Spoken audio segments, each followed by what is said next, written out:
G'day everyone, I hope you're all doing well today. I'm joined once again by my younger sister Erin, who, we've been watching the Saw movies. Tomorrow we're going to be recording her reaction to Saw 3, released in 2006, once again directed by Darren Lynn Bousman, but I figured tonight, literally this is a spur-of-the-moment, last-minute decision. I showed her Saw 1 and 2, so I can't show her the rest of these movies without showing her the short film that started it all. So I am now showing her the Saw short film that was released in 2003, directed, written, and also acted by James Wan and Leigh Whannell. This was a short film project of theirs, I believe that they made in college or something, which was then adapted into the feature film we now know and love within the series of Saw back in 2004. So I'm now showing her Saw that was released in 2003, the short film. I'm very curious to see what you have to say about this, as this does have a lot of similarities to the first Saw movie, especially with one scene in that film. But you'll see where it all started, you'll see where it all began. Are you excited? Yeah. Yeah? You're just excited to continue this series, aren't you?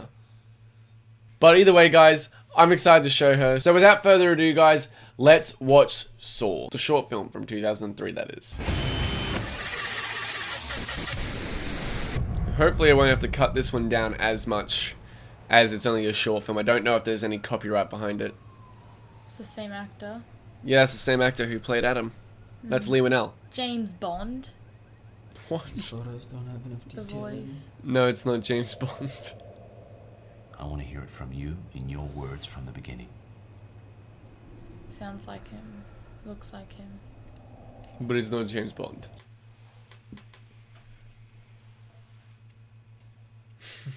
Oh no, the copyrighted 2000s music. Oh no! What? Copyrighted music from 2003. Does that mean you won't be able to put that music in? I'll probably have to cut it out somehow, depending on how YouTube claims it.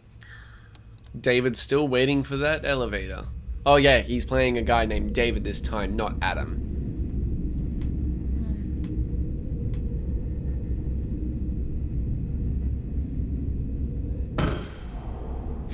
Just got conked on the head. That Cringy. provide janitor.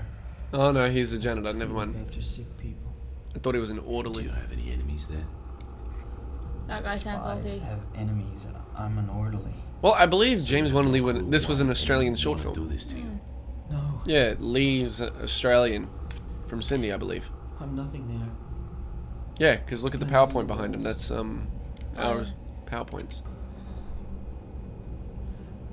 Waking up.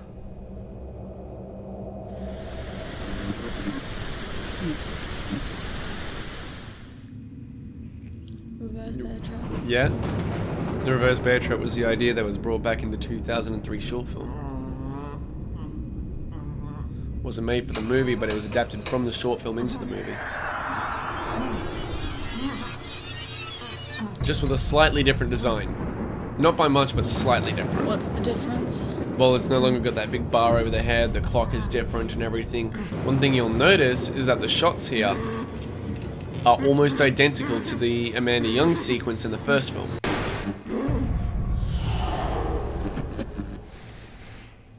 It's Billy! Bestie Billy. Hello, David. You don't know me, but I know The voice you. has obviously changed. Well, yeah, they didn't have Tobin Bell when they made this. It is very weird hearing I'll give this you a voice. demonstration of what happens if you lose. The device you are wearing is hooked into your upper and lower jaws. When the timer at the back goes Even off, the your dialogue mouth is will the be same ripped pretty much. permanently open. Think of it like a reverse bear trap. Like they literally used the dialogue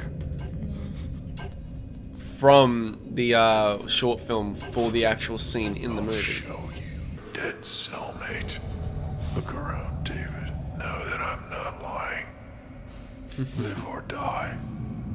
Make your choice. That Make your choice. just doesn't seem as good or effective as the Make the choice.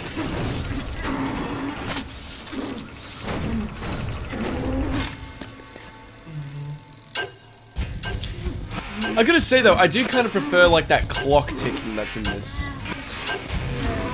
rather than like slow timer. I do love the really loud sort of ticking in this a lot more. See how it's basically replicated in the actual film?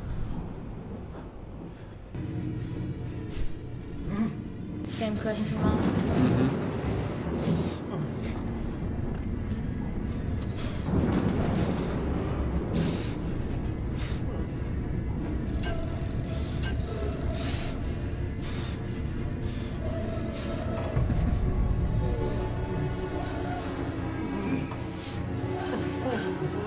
Not gonna lie, I kind of like the music in this too. What happened after you found the key? He's very Aussie.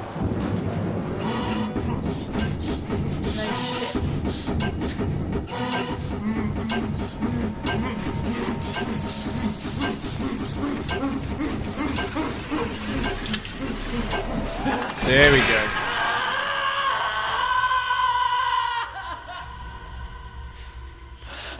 For a short film, this is pretty good. You can't deny that. Yeah. Like, I don't think they had any money behind this. One thing I'm really glad about the Saw films, though, they got rid of Billy's stupid hat in this. Oh.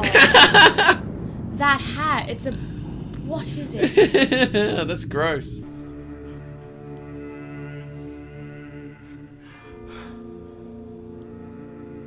I was gonna say, if you said they got rid of Billy's tricycle, I would have been pissed. No.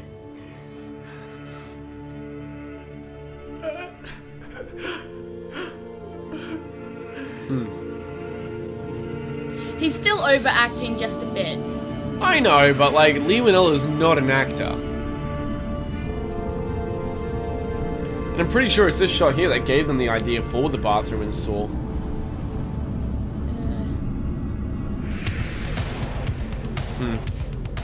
Very cool. And that was the Saw short film, released in 2003. What did you think?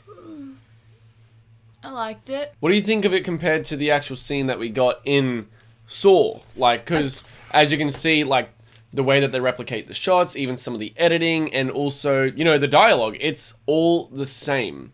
It's all the same as what we got in the Saw film back in 2004, the feature film. I feel like the quality of the movie was a lot better, and like the other movie, it still had, when Amanda was doing it, you still had you still were able to wonder whether she would actually make the sacrifice, whereas this guy, the way he looked at him and just that, you just knew that he was actually going to kill him. You just knew whether you would have seen in the first movie or not. Okay, that's fair.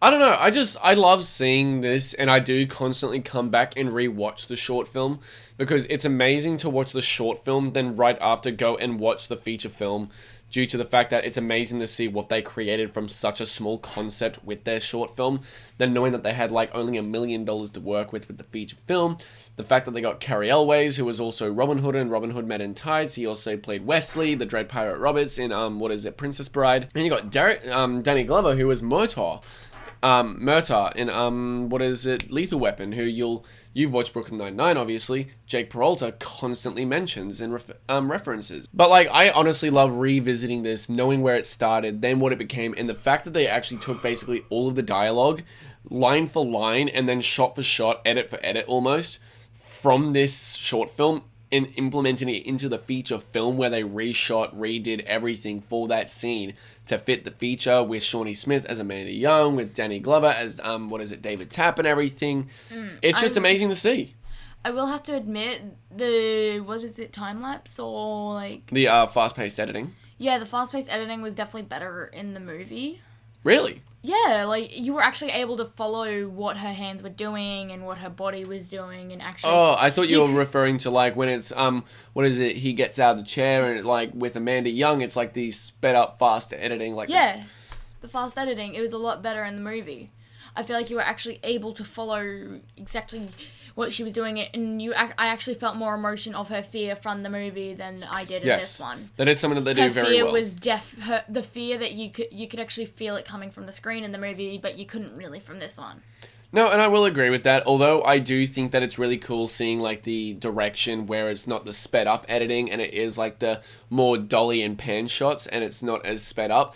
It doesn't feel, as you said, as tense and you know, you're not as emotionally invested in the character and the situation due to the fact that it is lacking that key element that makes that scene so iconic. Do you think it would be different if we hadn't watched the original Saw film first? If we had watched this first, do you think that would that had an effect on you for the reason that you know how it was done better in another film?